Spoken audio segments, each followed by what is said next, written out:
नमस्कार। जैसा कि आप जानते हैं कि हमारा जो कॉलेज कैडर का जो सिलेबस है, वो डिस्प्ले हो चुका है। जैसे कि आप स्क्रीन पर देख रहे हैं, इन्होंने इंग्लिश का जो सब्जेक्टिव एग्ज़ाम होगा आपका पार्ट 1, पार्ट 2 में डिवाइड किया हुआ है। और अभी तक ये क्लियर नहीं है कि पेपर का जो पैटर्न, जो आपका क्वेश्चंस आएँगे, वो कितने-कितने मार्क्स के होंगे। लेकिन आप एचएस का पैटर्न देख सकते हैं, उसी तर्ज पर जो है हम ये एक्सपेक्ट कर सकते हैं कि आपका जो कॉलेज कैडर का एग्ज़ाम है, वो हम एक्सपेक्ट कर सकते हैं। ख़ासकर सब्जेक्ट इंग्लिश वाले एक बात याद रखिए कि आपका जो सिलेबस है वो काफ़ी ज़्यादा डीप में पूछा जाएगा। रीज़न क्या है? क्योंकि इन्होंने, आप देखिए, जो आपका सिलेबस है, history of English literature from Chaucer to 1800, history of English literature 19 and 20th century. फिर मुझे नहीं लगता कि इसके बाद कुछ बचता भी है, क्योंकि आप जानते हैं कि ऑलमोस्ट ये जो टाइम फ्रेम है, ये बहुत कुछ कवर करता है अपने आप में। अब आप यूनिट 2 में देखिए, poetry from Chaucer to Pope and the prologue, nun's priest's tale. हालांकि ये सारी चीज़ें आपने पढ़ी हुई है। आपका ये जो सिलेबस है, मैक्सिमम सिलेबस जो है आपका, ये मास्टर्स का सिलेबस है। और आप यूनिट 3 देखिए, Shakespeare and his contemporaries, Marlowe, Doctor Faustus, Shakespeare and Tempest and Twelfth Night, Ben Jonson, बॉल्पनी।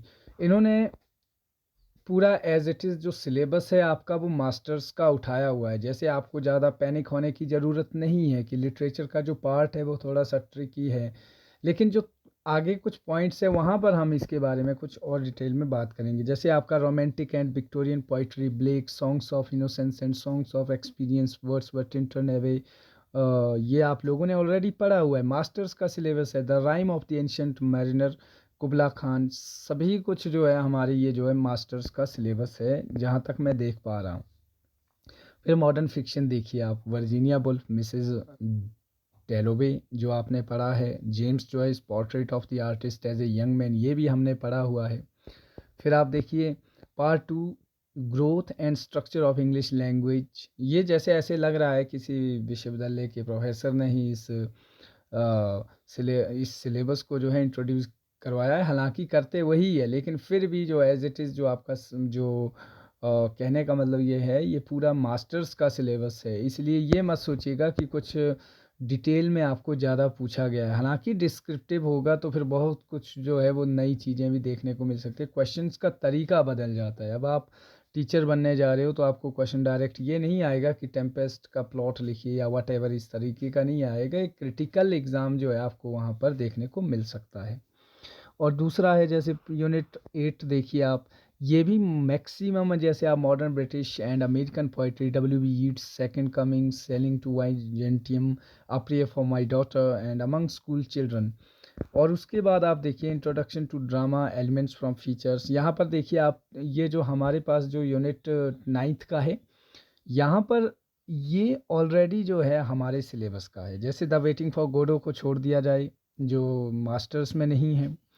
आप डेथ ऑफ सेल्समैन भी दिया हुआ है। मतलब मुझे नहीं लगता कि यहाँ पर कुछ ऐसा कोई टॉपिक है जो मास्टर्स के सिलेबस से हटकर हो।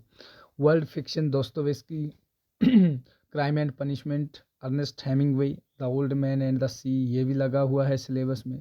एंड थोड़ा सा इस पार्ट में जो आप देखेंगे, जैसे कुछ एक प्ले हैं जो थोड़ा हटकर है, लेकिन फिर भी आप इसका जो है एनालिसिस कर सकते हैं।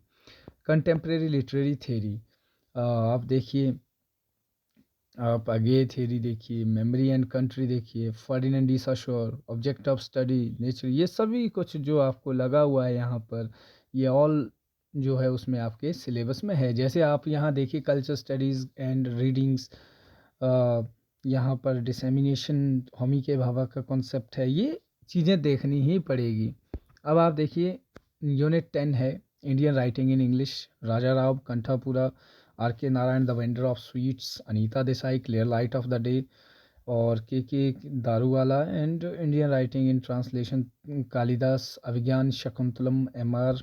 और ये चीज़ें जो है, मुझे लगता है कि यहाँ पर आप एक चीज़ ऑब्ज़र्व कर सकते हैं कि ये जो सिलेबस है, ये मैक्सिमम जो सिलेबस है आपका, वो मास्टर्स से इन्होंने जो है वो उठाया हुआ है। और मास्टर का सिलेबस कोई मतलब कम सिलेबस नहीं है ये। यहाँ से भी आप जिसकी यहाँ पर फ़ायदे में वो स्टूडेंट रहेंगे, मैं आपको लिटरली कह रहा हूँ, जिनका रिसेंट में जो है मास्टर्स हुआ है और जिनका जो है रिसेंट में नेट नुट हुआ है, उनके लिए काफ़ी बढ़िया है, क्योंकि मास्टर्स का जो सिलेबस होता है उनमें अभी स्टूडेंट्स जो है वो ऑलरेडी टच में होता है, तो वो उनको जो आधे से ज़्यादा कॉन्सेप्ट तो ऐसे ही मेमोराइज्ड हो चुके होते हैं। हालांकि ये एग्ज़ाम थोड़ा रोट लर्निंग से ऊपर होगा, लेकिन फिर भी बहुत ज़्यादा फ़र्क पड़ता है। एक वो जो अभी शुरू कर रहा है, एक वो जिसने शुरू कर दिया है, वो अब उन चीज़ों को जो है वो क्रिटिकली एनालिसिस करेगा। बाकी फर्स्ट पेपर तो आप जानते ही हैं। बाकी पेपर वन तो आपको आइडिया है ही है कि जनरल नॉलेज आपका जो है 30 मार्क्स का, जिसमें आपके 15 क्वेश्चन आएंगे, 15 क्वेश्चंस, और general knowledge of national and international affairs 30 marks. यहाँ पे आप knowledge of Hindi language, knowledge of आप इंग्लिश लैंग्वेज, तो यहाँ से जो है आपका कितने लोग जो है वो पेपर टू के लिए चुने जाएंगे, मान के चलो 40 पोस्टें हैं, तो वहाँ पर आप उसको 20 से मल्टीप्लाई करो, तो यानी कि उतने लोग जो हैं आपके जो है वो पेपर टू के लिए सेलेक्ट होंगे। तो ये एक जो है आपके लिए बेहतरीन अपॉर्चुनिटी है, हम सभी के लिए बेहतरीन अपॉर्चुनिटी है। मुझे लगता है ये नोटिफिकेशन आपके साथ साझा करनी चाहिए थी, तो मैं आज आपके साथ ये नोटिफिकेशन लेकर आया हूँ। बाकी डिटेल में वीडियो लेकर आऊँगा जल्द आपके बीच में। तब तक के लिए आपका समय शुभ रहे। जय हिंद दोस्तों।